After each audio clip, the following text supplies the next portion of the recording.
let's get to our second and final topic then. And this has to do with the release of The Quiet Man. This is Square Enix's, I guess, quote-unquote artistic game that was released this past week to lots and lots of poor reviews. And this is not the first game to try and follow that artistic side of things when it comes to the game industry. Probably whenever we talk about this, we of course have to mention David Cage with what's his studio? Is that Quantic Dream, or am I thinking of another name? Oh, I do not know. Let's see. Yeah, Quantic Dream. And this has been one of those very weird parts of the game industry. The idea of making the quote-unquote, I guess the equivalent of an art house film.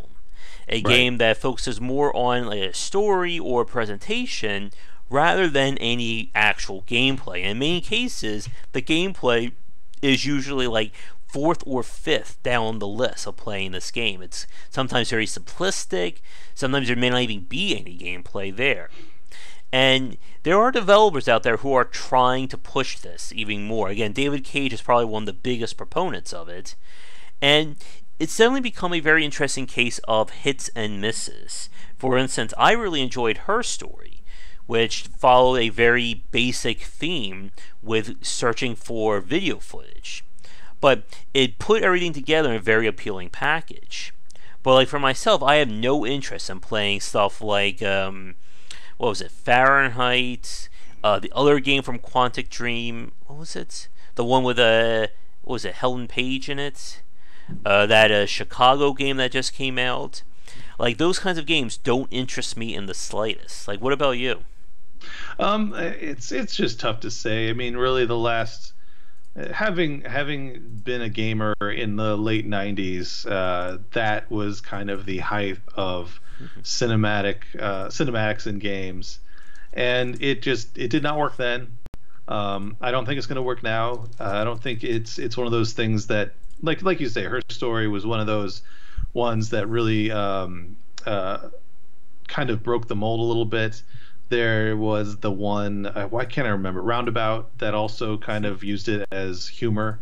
But outside of that, a game called Off-World Interceptor Extreme also kind of used a humorous approach. I remember that one. Yeah, for the original PlayStation, I believe, or maybe early PlayStation 2. Yeah, that one was interesting. But yeah, it's something that is just, it's two things that just don't marry well, because the real life stuff takes you so far out of the gaming stuff, and vice versa. Like, they both interrupt each other's flow, and so it makes it very difficult. And like you say with Her Story, again, that was just a unique way of putting it together. Because the video was legitimately part of a puzzle and not part of the and it was legitimately part of the puzzle and the story, and that kind of thing is very rare to come across. Yeah. Someone who can creatively put those together, but it just never really went well. For those of you who watch Community or have watched Community out there, there's an episode in season 5 where they play an old VHS game. And it's one of the funniest things that you could possibly watch, because it harkens back to a simpler time where people really tried legitimately to put video games, nonlinear games, in a VHS package, and it just didn't work. I own a few of those too. There's a Gargoyles one. There's a monster theme one. Yeah, that was always fun to play.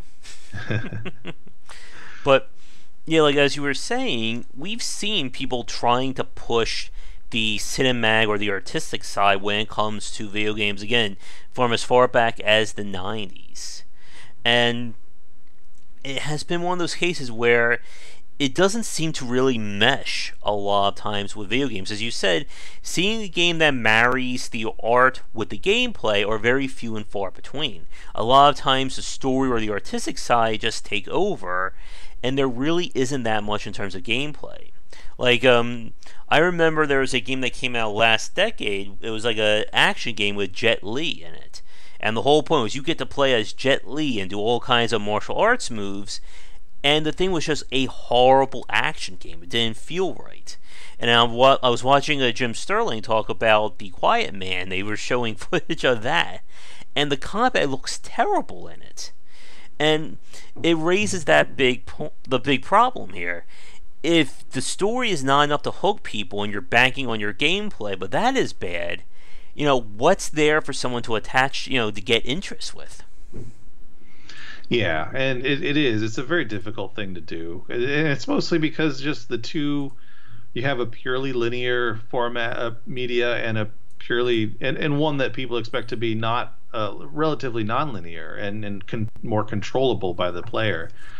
That just makes things too difficult because it's impossible to shoot the amount of video content you need to make like a fully interactive game. Like even interactive novels, interactive fiction has that problem with being able to generate enough content to make a game feel like you're in control, and with video it's just even more rigid.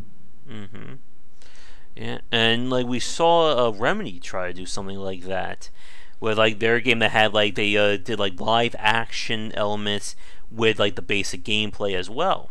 And like as you said earlier, it just comes off as feeling like two separate products. And we're not going to see a game that lets us basically control a live actor anytime soon. Like, I don't think we're at that point in terms of technology. So you had these, like, and I was watching The Quiet Man. Like, it looks like the actor's face is kind of like pressed onto like a character model, and we get back to that uncanny valley situation.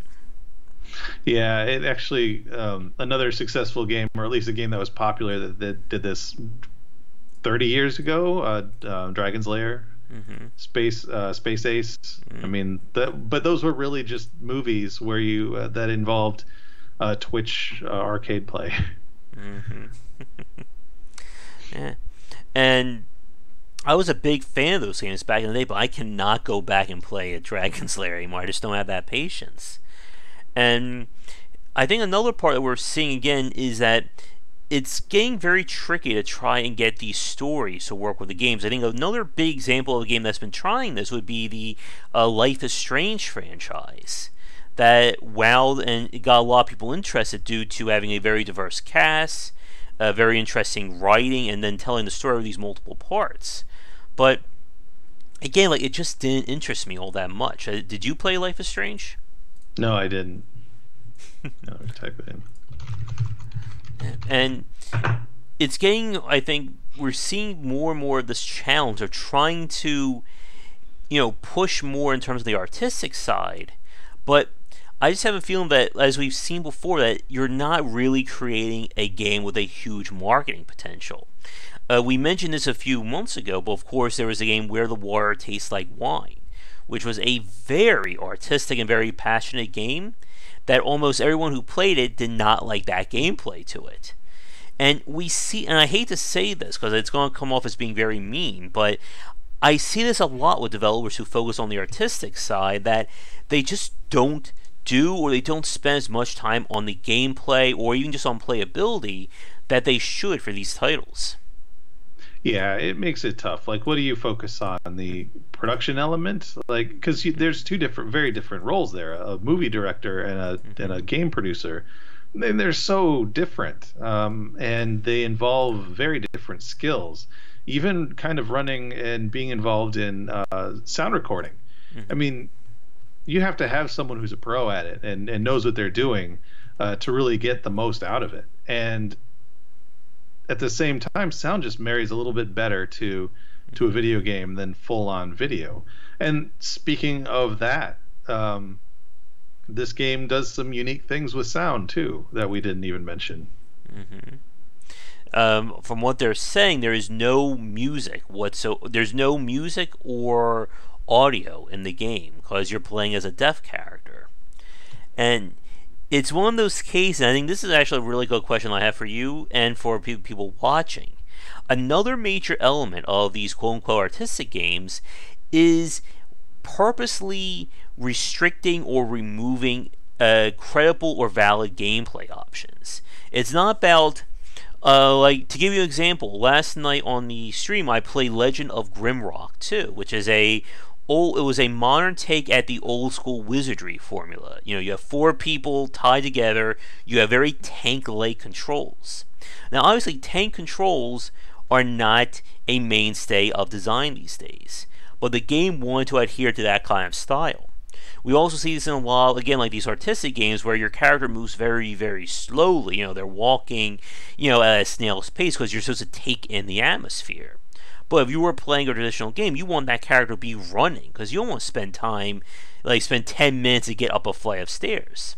So the question is, when we talk about artistic games, having these explicitly frustrating or poor design sections, as I guess, like quote unquote, for the art, do you think that's a valid compromise, or do you think they're just kind of like maybe being like full of themselves in a matter of speaking?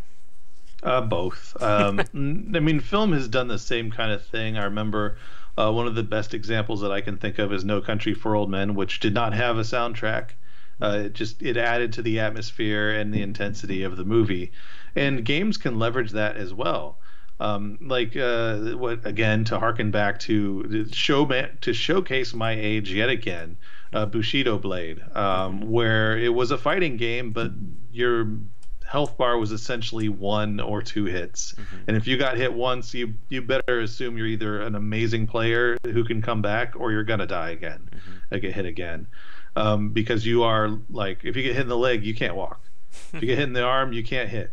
So it becomes a struggle, and limiting gameplay options can really emphasize some of the difficulties you're trying to add and increase the atmosphere. For a game to remove sound, or at least a lot of the sound, thanks, Spray. I agree 100%. Yeah. To remove the sound is kind of interesting in games because a lot of people play with the sound off, myself included, because I'm trying to multitask. Like, I'll watch something while I'm playing a game. So, and story tends not to be as important as I like it to be when I'm playing like an RPG or an ARPG. I just press past most of the stuff because it's all the same anyway. Here's a quest. Go do this for me. But it is something that is valid to remove and specifically hone in the player's capabilities to for the purpose of the game. I mean, game difficulty in one regard, that is very specific to a way to keep the player from advancing, but also make it harder and more appealing to a group of players.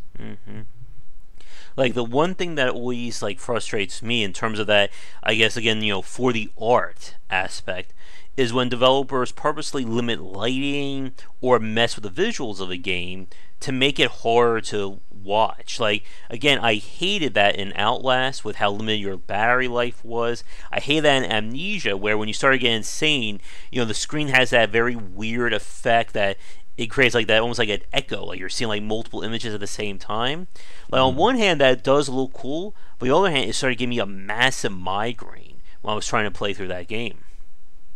Yeah, that's an unfortunate byproduct of a lot of these things, is they affect people very differently. And you had mentioned Amnesia. That's definitely something that gets me. One of the biggest examples I have are games that remove all of the advances you have made, like your weapons or your inventory, just halfway through to kind of increase the difficulty kind of a little bit, or at least regress you enough to make their story last a little longer. There are a lot of ways that people have done to do that, to increase their game content or the length of play, and I think a lot of times it just came down to that. You have a limited amount of time to make a game, you have a limited amount of resources to like make levels and stuff, so you can repeat them. But we've spent like the last 15-20 minutes or so for this section, and there is one kind of artistic game that we haven't mentioned yet, and that is, of course, Nier Automata. Nier Automata, of course, kind of like it just like appeared out of nowhere for at least the general audience to being this very weird, very unique game. And in the short period of time that it came out, it has attracted quite a rabid fan base. One part due to the developer, who has, he's also a little bit weird in that regard. Like, you never see his face. He's always wearing like that moon helmet on. But the game itself is, it's just like a mishmash of ideas. And it's, again, one of those titles where, like, if we focus on any one individual element of Nier Automata, it's a bad game. The combat is just very basic. It features systems that just don't really do anything. It's, again, one of those ideas where you can tell that the developer made this game. And I think that's another big point. Like, as we talk about, and even going back to our previous section or earlier in this cast about Diablo Immortal, that there are games where you can tell the developer was forced to put something in, or they were trying to, as you said, pad things out, be it through microtransactions, taking the player's abilities away, etc. But then there are games that are explicitly designed to be a certain way. And Nier Automata is clearly an example of that. And we can look at a lot of smaller indie games as well, stuff like Papers, Please. The developer just released another game. What was it? The Obra Dinn? Let's see. Here it is. Return of the Obra Dinn came out in October. And the developer even said that this is not a game for everybody. And if you don't like it, feel free to return it. But again, like, this is one of those very interesting points about game criticism, and oh goodness, this could be an hour right here, that, like, when we look at a game like Papers, Please, or Obra Dinn, or even Nier Automata, can you really call out the game for these design decisions when the game was made explicitly for this exact reason? Going back again to The Quiet Man, as we said, it's a game that features no audio. So, do you ding a game for doing that, or do you give it points for embracing that unique element? Again, I think it's a combination. Like say in the Olympics, when you have a diver, just make a move and they give you points for difficulty. I mean, that kind of a move, that whole game in general is just a giant, massively difficult undertaking from a lot of designer and development angles. And yes, you can give them a lot of points, and you can say, okay, well, I'm going in knowing that this is a very difficult kind of concept to go with. I'm going to give them a chance. But you can ding them for getting it wrong. And that I think, like, if someone does the most difficult dive in the world, but then they wind up as a belly flop, you have to call that a failure.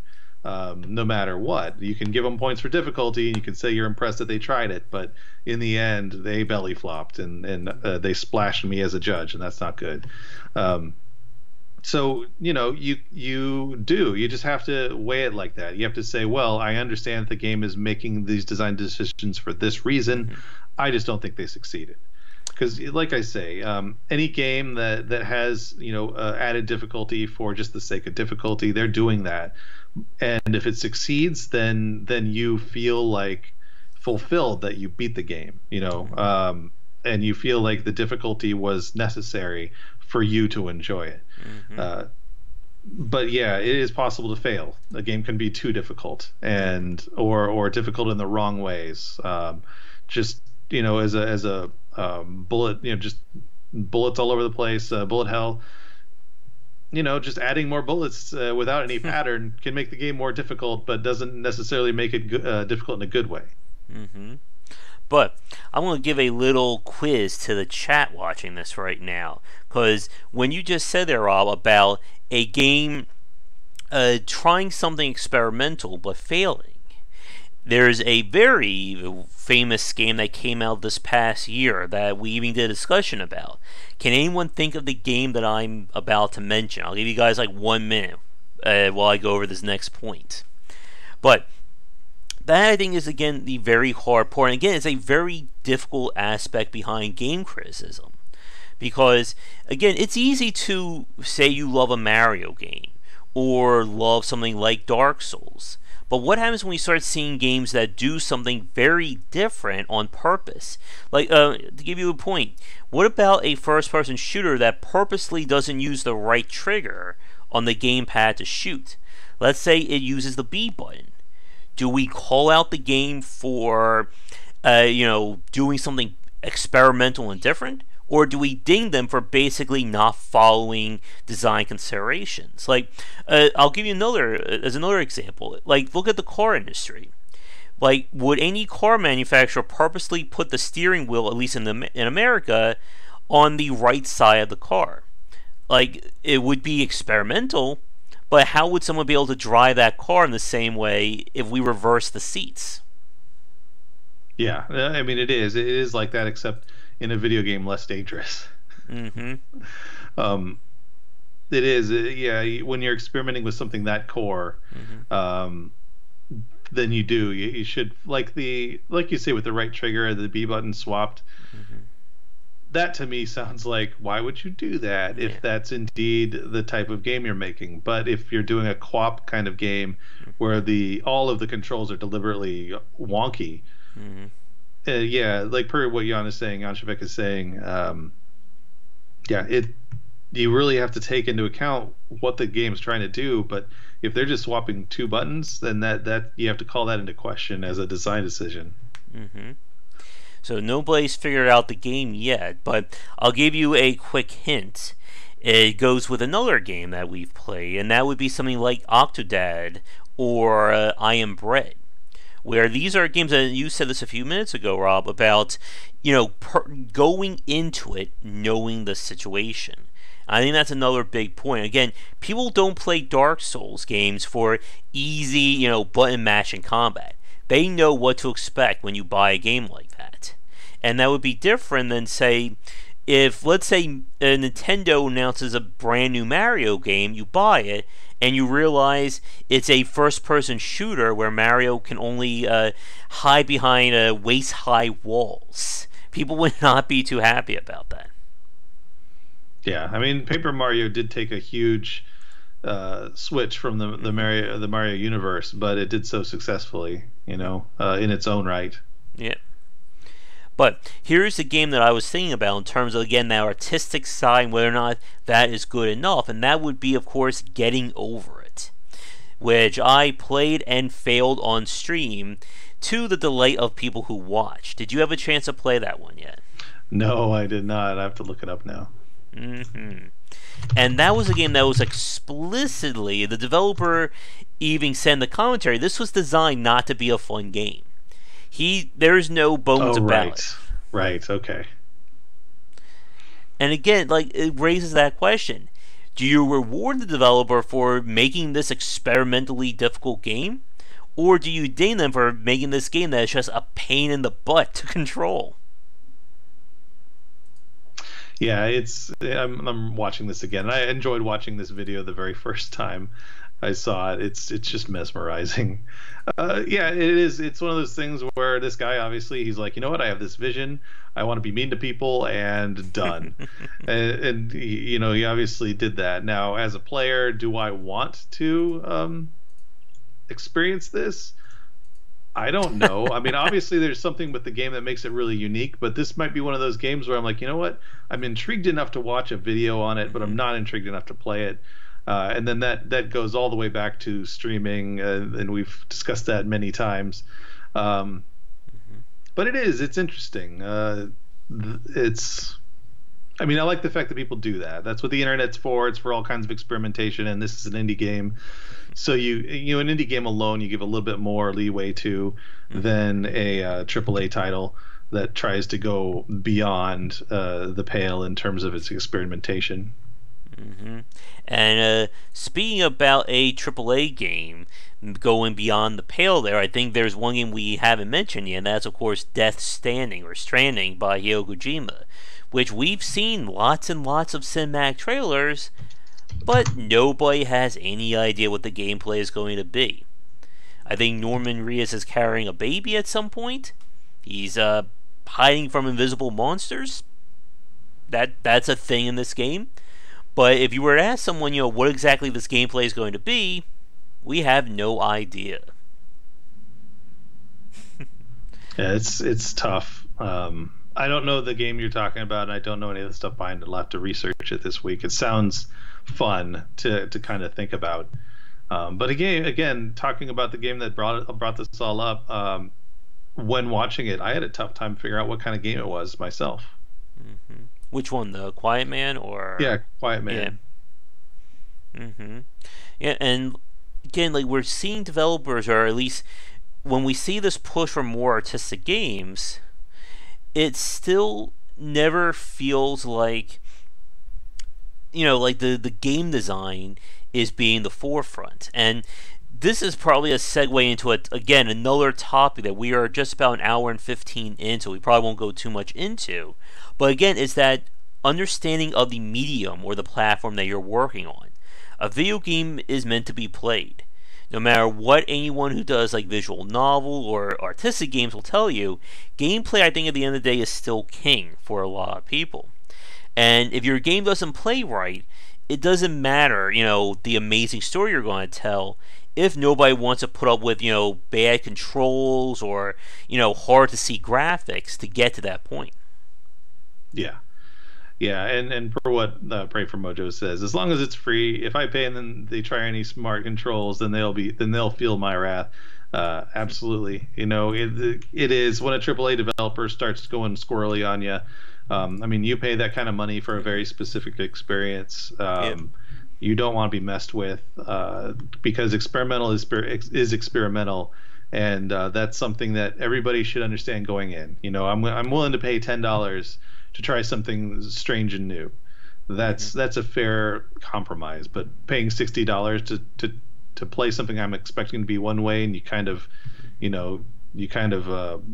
pull the wool over my eyes. That's another story. Yeah.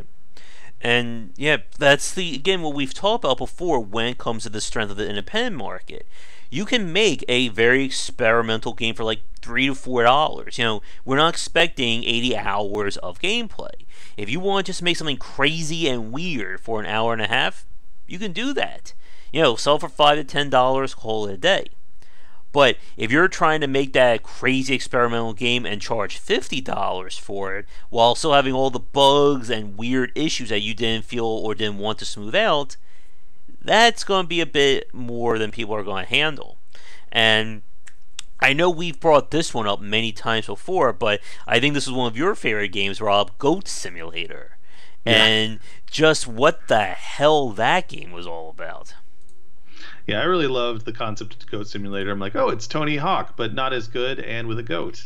And that tickled me for about, maybe a day. And my wife and I, way back when, we played it and she enjoyed it. And, again, we got over it pretty quickly. But, he's never gone back and fixed issues. He actually embraces them publicly and, has released them into...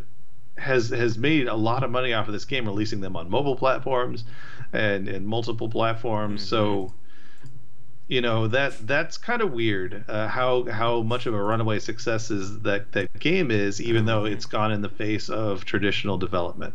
Yeah, I mean, we see this a lot of the idea of YouTube or stream friendly games. They're just these like wacky mishmash of crazy ideas, and you watch the person just making weird reactions to it. But like whenever I see these games, I'm like, okay, that looked weird, but I don't want to play this game. And I think that's another big point, that a lot of these artistic games that we see, there's no real meat to convince someone to play the game once they've already seen it. And we've talked about this one before, that a lot of the artistic games or story-driven games, they're really meant for like a one-time experience. Even something like Undertale would be an example of this, that once you've played through that game once, unless you are a hardest of the hardcore fan, you're not really going to want to play through it a second, third, or fourth time. Yeah. It's funny that you said, because the Stanley Parable recently came up in news, given its achievement, and I've been wanting to go back to that game, but now I feel like I can't. I have to wait for that achievement to come up. I have to look back at what the last date I played was and just wait. Probably another year or so. Oh, great. And it looks like the demo now for something about like this was like the first time you get that like 2-3 year achievement. It's 5 years. Oh my god! It's a 5-year achievement. Yeah, came out October 17th, 2013. So not even a month ago, that achievement came up and it made the news. Like my wife's like, remember that game you used to play? Yeah, and again, like that would be an example like Stanley Parable, and even just that achievement of again being like a small take on experimental gameplay. Like just imagine if a AAA developer tried that, saying, "Oh, you can't play my game for the next 5 years in order to get an achievement, but you spend $60 on it." I'm Yeah. sure we will get reactions just like Diablo Immortal there. Yeah. Yeah, I'm looking at my stats to see when the last time I played it was. It says it does not tell me when I played it last, so I just have to wait. Just keep Great, waiting that's gonna there. be fun. Yeah. But to begin to, I think, wrap things up, unless anyone in chat wants to throw us a question here, is that like these artistic games, I mean, there's definitely a market for it. Oh, I just remembered one other studio that has definitely prided themselves on this would be, oh crap, what was their name? The ones who did, not The Void, Tale of Tales. There we go. Tale of Tales is a studio that they've been in. They've been out of the industry. They are very much on the artistic side of game design, but their games are just, you know, horrible when it comes to the gameplay. It is non-existent. One game was just literally you pressing W while an old lady would walk across a graveyard to go sit on a bench. Right. That was the entire game. Like I'm not kidding. Like there's no, I remember that one. there's no first-person shooter mode in that one. They, I remember this is the best part. I remember sending them an email to get them on for a live stream. They were so excited to get on, and then literally 3 days later, they made a post saying, "We are getting out of the game industry. We never want to make another game again." Like, well, that's just great. Yeah. And then, like 2 months later, they said, "We are back in the game industry. We're still making video games." They just it's all your fault. They just did not want to get on with you. They did not want to get on and do an interview. They didn't. They changed their mind so hard. They their game development company for 3 months because of me. Yeah, and they felt so bad about it that they had to come up with the excuse that they were leaving the entire industry. Damn. That is hardcore in terms of not wanting to do an interview. They could have faked their own death too. Tale of Tales mysteriously disappears after signing on for a podcast, and now they're back. Reality Simulator. Yeah. Let's see, are they even? And actually, I'm not even sure if they are making video games anymore. That's the other point. I don't know. They could be making a video game right now. Maybe life is a video game. Yeah.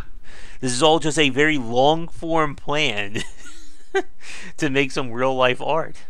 Just an art installation gone terribly wrong. Or right, depending upon your point right. of view. But yeah, like their games are definitely one of the quintessential examples of the idea behind an artistic game. That there are people who play Tale of Tales games and they will love them. They will, say they're the best, most interesting games they've ever played. And then there are a lot of people who say, "What the hell am I looking at? Why is this something I'm spending money on?" And I think that's going to be my final point, or that's going to be the final topic that I want to talk about. Then I'll throw it over to you, Rob. That when we talk about the idea behind artistic games, there, as we said, there's a big difference between someone playing an experimental game for free and asking someone to spend $30 plus to try something like this. And as we've said before, the game industry at the end of the day is still product driven. If you want to make that experimental indie film kind of game, nobody is stopping you. But you can't then complain that why isn't my game making Fortnite numbers when it's a game about filling a glass of water. That's your entire game. And you have to understand at the end of the day that making an artistic game and making a product can sometimes be at odds with each other. But I think the very best games are the ones that do marry those two together. As we've said before, there are amazing games that push what we think about video games going forward. Whether it is something like Nier Automata, or even just like what Nintendo did with Breath of the Wild, that you can do some amazing things. But I think at the end of the day, ultimately, you still need to make something people want to play. And if your whole idea of gameplay is just literally walking from left to right across the screen while crazy footage is being played, well, don't expect to be selling that for $50 on Steam. Yeah. I think the last thing that I would say is that one of the biggest detractions of this kind of indie type experimental game is that most of the time, I would say the vast majority of the time, it's being made by someone with of whom it's their first game. They're in college, they're making this game, they're experimenting because it's college, and that's where you think all crazy and you think your ideas are the best.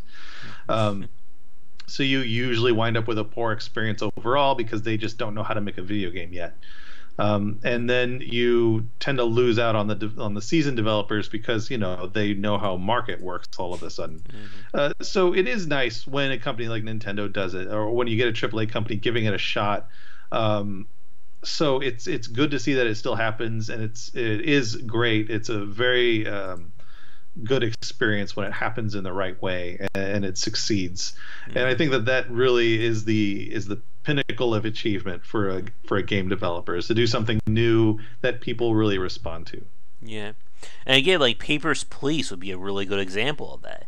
Very minimalistic game, very simplified game, but again, it married what it wanted to tell from a story perspective with what gameplay it had.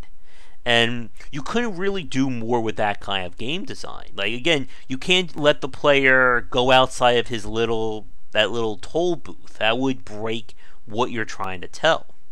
But again, I think at the end of the day, whether or not you cared about the story of Papers, Please, you still had a decent game there. You still had something that was interesting to play. And as a bonus here, for anyone who really wants to see about the idea behind art, look at the website for Tale of Tales: The Path. That thing is just like, is an art piece in and of itself. Let's just say that. Very cool. But I think with that said, we will wrap things up here. We are just about an hour and 20 in for our live show. So for everyone who joined us near the end, thank you so much for watching. If you'd like to hang out with us on a day-to-day basis, we have our Discord channel linked down below. For people watching this record and would like would like to watch our entire show ad-free and uncut, check out patreon.com/GWBicer to support us that way. But we will be back next Sunday around 3:30 EST. Rob, have you doing any more with streaming, or is that still it's just too busy? No, it's too busy. I'm finding that I'm liking to watch stuff while I play games now, and so it makes it difficult to stream at the same time. Thank you, Mojo. Thanks for coming online. Again, I'm going to make an effort. I promise I will make an effort to get on the Discord again and be a regular up here or there, because that does seem like a better place for me to start, integrating with people again. Yeah. Instead of being a shut-in. And we got a few things coming up this week. I'm going to be posting, I did a radio interview for my book as well as for Game Wisdom that I'm going to be posting. It's going to go up on the radio station, obviously, but I'm also going to be posting it on the website as well for people to listen to. And we're going to try and do a stream, or I think we may just do a recorded play of this game called The Blackout Club, which is a co-op based horror game that we're going to try and get some footage for everyone to enjoy as we try and sneak around and be all stealthy and horror. Sounds good. But I think with that said, thanks everybody once again for watching.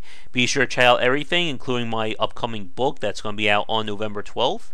But again, be sure to check back for daily discussions on game design here and on Game Wisdom, where we examine the art and science of games. So have a great night, everybody, and we will see you next week. And I'll be back later tonight for our game stream.